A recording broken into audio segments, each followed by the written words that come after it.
ते कोरोनासाठी संकट आल्याच्या नंतर इतर शेतकरी सोडून इतर समाज तर पूर्ण कोलमडून गेला होता. इथं टिकून होता फक्त शेतकरी आणि त्यानंच त्या 2 वर्षाच्या काळामध्ये पूर्ण देशाला जगवलेलं आहे. मग ते घरामध्ये सांभाळून असेल, आपल्याकडे बोलवून घेऊन असेल आणि त्या काळामध्ये पीक उत्पादन घेऊन अन्न पुरवठा करणं असेल, सगळ्या गोष्टी शेतकऱ्याने केल्यात.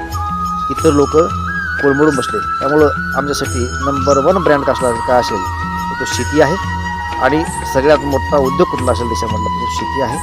थोडंसं आमच्याकडे आर्थिक तंगी असल्यामुळं आम्ही खालावलेलं दिसतो, परंतु हे आता तुम्ही पाहताय आणि निसर्गाच्या वातावरणामध्ये आम्ही निवांत रिलॅक्स काही काळ बसू शकतो.